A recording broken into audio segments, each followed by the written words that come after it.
ஓம் शोकसागरतीर्णाय वेदान्तभास्कराय नमः। ब्रह्मज्ञानी तरेत् शोकं पापसागरमेव च अविद्यासागरं ब्रह्म प्राप्तो वेदान्तभास्करः। अविद्यासागरं शोकसागरं पापसागरं च अतीत्य ब्रह्मवित् ब्रह्मैव प्राप्नोति। अस्मिन् दिनाङ्कः फरवरी मासे तृतीयदिनः। अद्य दिनस्य विषयः ஞானேன சத்வாரி பலானி।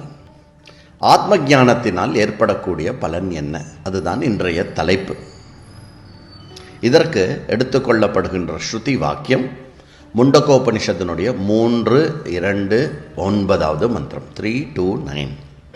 இந்த மந்திரம் என்ன சொல்கிறது? தரதி சோகம் தரதி பாப்மானம் குஹாகிரந்தேபியோ விமுக்தோ அமிர்தோ பவதி. ब्रह्मज्ञानी शोकसागर तरति पापसागरं तरति हृदयग्रंथिभ्यः मुक्तो भवति अमृतश्च भवति. ஒரு பிரம்மஞானியானவன் ஷோகங்களை கடக்கிறான், பாப்பங்களை கடக்கிறான். ஹிருதய குகையில் இருக்கும் அந்த முடிச்சானது அவனுக்கு அவுக்கப்படுகிறது, அவன் அமிர்தத்துவம் ஆகிறான். பலயுகோயம் பிரயோஜனயுகோயம் சர்வத்ராபி சாதன மார்க்கே பிரதமः பிரஷ்னோ நாம கிம் பிரயோஜனம் மித்யேவ. எல்லாமே பலமுடையது, பலனோடு இருக்க வேண்டியது என்ற ஒரு விஷயத்தில் இருப்பதனால் எந்த சாதனையை எடுத்துட்டாலும் எந்த மார்க்கம் எடுத்துட்டாலும் எல்லோரும் கேட்கும் முதல் கேள்வி என்ன?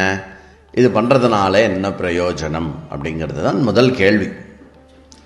ஏவமேவ ஆத்மஜான மார்கோபி ஆத்மனி விஜ்ஞாதே கிம் பலம் பவதி இது சாதகாக பிருச்சந்தி. இதே போல தான் நம்ம ஆத்மஜான மார்க்கம் எடுத்துட்டாலும் ஆத்மஜானம் அடையிறதுனால என்ன பலன் கிடைக்கும் அப்படின்னு சாதகர்களுடைய கேள்வியாக இருக்கு. பாடம் ஒத்துக்கொள்ளப்படுகிறது. அதற்கு என்ன பதில்?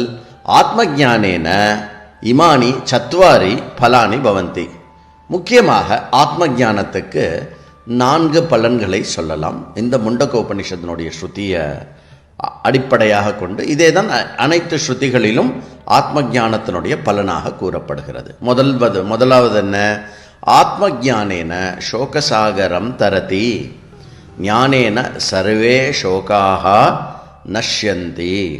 முதல் விஷயம், மனதில் இருக்கக்கூடிய ஷோகமானது நிவர்த்தி ஆகிவிடும். ஷோகம் என்ற ஒரு விஷயம் இனி தோன்றாமல் இருக்கும். எல்லா விதமான ஷோகங்களும் நாசமாகிவிடும் என்பது முதல் பிரயோஜனம். இரண்டாவது, பாபசாகரம் தரதி. புண்ணிய பாபானி சாகரவத் ஏவ துஸ்தராணி வர்த்தந்தே. புனர்ஜன்மனः ஹேதுபூதானாம் புண்ணிய பாப கர்மானாம் விநாசோ பவதி. புண்ணியம் பாபம் என்பது பெரிய சாகரம் போன்றது. ஒரு மனிதனுக்கும் இருக்கக்கூடிய புண்ணிய பாபங்கள் பெரிய சாகரம் போல் உள்ளது. அதை ஒருவன் கடக்க வேண்டும் என்பது முடியாத காரியம். ஆத்ம ஞானம் புண்ணியம் பாபம் இது 2 வகையில் இருக்கக்கூடிய அனைத்து கர்மங்களையும் ஒருத்தனை கடக்க வைக்கிறது. மூன்றாவது, குஹாகிரந்தி விமோக்ஷா. குஹாகிரந்தயோ நாம அவித்யா காமவாசனாः. ஆத்மவித்யயா ஹி அவித்யா காமவாசனா கிரந்தீனாம் விநாசः. குஹா என்றால் ஹிருதயம், கிரந்தி என்றால் முடிச்சு. ஹிருதயத்தில் இருக்கும் பல முடிச்சுகள் அவுக்கப்படும். அதில் முக்கியமாக சொல்லப்படுகின்ற முடிச்சு, முக்கிய முடிச்சு எது என்றால் அது அவித்யா. அதனோடு தொடர்ந்து இருப்பது காம வாசனைகள். ஒருவன் ஆத்ம ஞானத்தினால் மாத்திரமே தான் ஹிருதயத்தில் இருக்கும் அஞ்ஞானம் மேலும் காம வாசனைகளிலிருந்து பூரணமாக விடுபடுவான். இது 3வது பலன். 4வது, அமிர்தோ பவதி. ஆத்மவித்யோதயே சதி சத்ய ஏவ அமிர்தோ பவதி ஜீவன்முக்தோ பவதி ந ஆத்மவித்து புனருஜாயதே. அமிர்தோ பவதி என்றால் என்ன?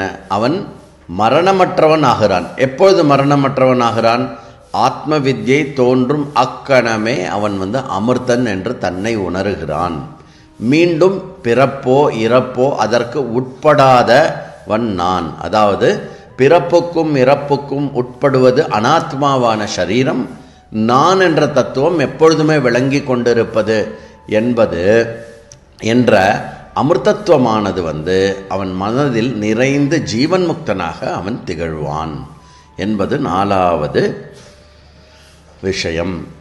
அதாவது ஆத்ம ஞானம் அடைய வேண்டும் என்று தெளிவாக இருக்கக்கூடிய சாதகர்கள் இவைகள் தன்னுடைய வாழ்க்கையினுடைய முக்கிய குறிக்கோளாக இருக்கிறதா என்று மனதில் ஒரு முறை நாம் சரிபார்த்து கொண்டால் ஆத்ம ஞான சாதனத்தினிடத்தில் சரியான எதிர்பார்ப்புடன் நாம் இதை படிக்க முடியும். அதனால் அஜ்ஞான நாசனம், ஆத்ம ஞான சோக நாசனம், ஆத்ம ஞானத்தினால் பாப கர்மங்கள், எல்லா விதமான புண்ணிய பாப கர்மங்கள் நாசனமாகிறது. ஹிருதயத்தில் இருக்கக்கூடிய அவித்யையும் காமவாசனையும் நீங்குகிறது. மேலும் நான் அமிர்தன் என்ற ஆனந்த சித்தத்துடன் திகழ்கின்ற இந்த 4 முக்கியமான பலன்கள் ஆத்ம ஞானம் கொடுக்கிறது. இதுதான் அத்தியந்த பலன். இதற்காகத்தான் பல ஜென்மங்கள் எடுக்கிறான் ஒரு மனிதன். அதனால் இவைகளை மனதில் கொண்டு நம்மளுடைய வாழ்க்கையினுடைய முக்கியமான லட்சியமாக ஆத்ம ஞானத்தை கொண்டு நம் வாழ்க்கையை வாழ்வோமாக. ஓம் சோக சாகரோத்தீர்ணாய வேதாந்த பாஸ்கராய நமஹ.